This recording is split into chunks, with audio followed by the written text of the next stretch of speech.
Kekeliruan data yang dikemukakan Anies bukan karena ketidaktahuannya, tapi memang mungkin kesengajaan. Kelakuan Anies ini membuat para pendukung Prabowo terluka perasaannya. Kawan muda, kali ini saya ingin menyampaikan sebuah keprihatinan. Keprihatinan yang muncul saat menyaksikan acara debat calon presiden tempo hari. Prihatin melihat calon presiden Prabowo Subianto dibuli dan dituding habis-habisan oleh dua capres lainnya. Mulai dari tudingan bahwa Prabowo memiliki tanah seluas 340.000 hektar, seperti yang disampaikan Anies Baswedan, sampai penilaian pribadi atas kinerja Menteri Pertahanan oleh Anies dan Ganjar Pranowo. Ganjar memberikan penilaian dengan angka 5 dan Anies setelah diprovokasi Ganjar memberikan penilaian 11 dari 100. Prabowo mungkin merasa tidak perlu menjelaskan semua itu, karena toh yang menilai adalah perorangan, yang tujuannya menjatuhkan lawan, bukan mencari kebenaran. Yang paling melukai perasaan para pendukung Prabowo adalah orang yang sejak awal hingga akhir acara debat tak henti-hentinya menyudutkan Prabowo. Tak lain adalah orang yang pernah diperjuangkan Prabowo menjadi gubernur. Prabowo telah mengerahkan kekuatan politik dan finansialnya untuk mendukung orang tersebut, bahkan sampai menggadaikan tanah, guna membiayai orang yang diperjuangkannya itu agar berhasil menjadi orang nomor 1 di Provinsi DKI Jakarta. Dan terbukti berhasil. Sakit hatikah Prabowo? Prabowo juga manusia, sehingga sangat wajar jika ia merasa sakit hati karena telah dihina-hina oleh orang yang pernah diperjuangkannya. Walaupun ia telah berusaha sekuat tenaga untuk memendam perasaan tersebut. Kawan muda ingin tahu bagaimana suasana hati Prabowo setelah ia dibuli dan dipermalukan di acara debat Cawapres? Mari kita lihat cuplikan pidato Prabowo di acara konsolidasi relawan Prabowo Gibran di Pekanbaru Riau. Ada yang mengatakan, karena saya ini juga hobi saya pelihara hewan. Kita kasih makan ke hewan, hewan itu baik sama kita. Tapi ada manusia yang kita memberi dukungan, kita memberi segalanya.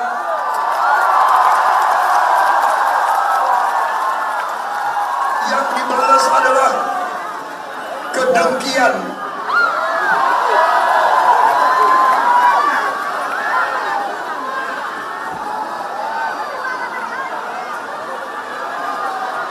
Saya geleng-geleng kepala sendiri, tapi tidak apa-apa. Kawan muda, meskipun Prabowo tidak mengatakan secara jelas siapa yang dimaksud dengan orang yang disindirnya dalam cuplikan pidatonya tadi, tapi kita mafhum yang dimaksudnya adalah Anies Baswedan, capres nomor urut 1 yang pernah diperjuangkan Prabowo menduduki kursi gubernur DKI Jakarta dengan kekuatan moral, politik, dan finansial. Anies Baswedan mengatakan bahwa apa yang disampaikannya kepada Prabowo Subianto pada acara debat calon presiden bukanlah hal yang personal. Lalu apa namanya kalau Anies menuding Prabowo memiliki lahan pribadi seluas 340.000 hektar, sementara banyak prajurit yang menurut Anies belum memiliki rumah. Bukankah itu personal? Berdasarkan laporan harta kekayaan negara atau LHKPN yang dikeluarkan Komisi Pemberantasan Korupsi atau KPK, kekayaan pribadi Prabowo tidak lebih dari 2,04 triliun rupiah tanpa utang.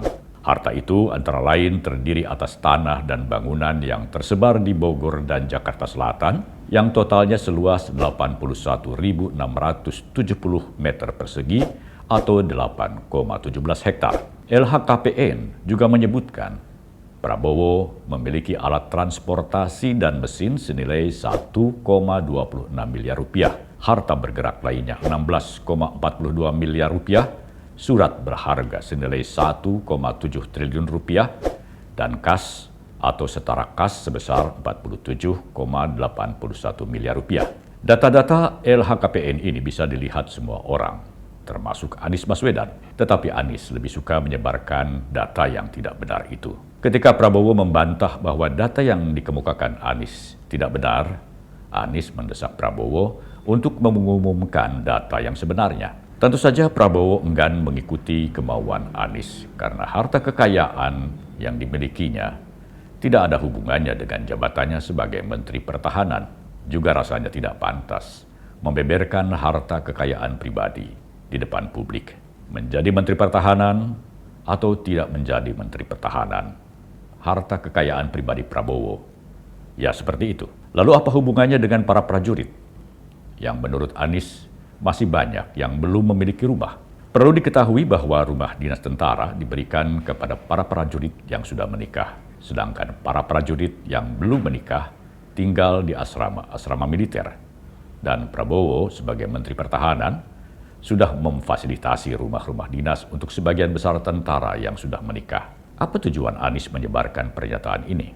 Menurut juru bicara tim kampanye nasional atau TKN Prabowo Gibran, Hasan Nasbi, pernyataan yang dilakukan Anies sudah bisa disebut sebagai fitnah yang tujuannya untuk menghasut rakyat, menghasut para prajurit TNI agar membenci Prabowo. Kekeliruan data yang dikemukakan Anies bukan karena ketidaktahuannya, tapi memang mungkin kesengajaan. Kesengajaan menyebar hoaks yang dilakukan oleh orang yang pernah diperjuangkan Prabowo untuk menjadi gubernur. Kelakuan Anies ini membuat para pendukung Prabowo terluka perasaannya.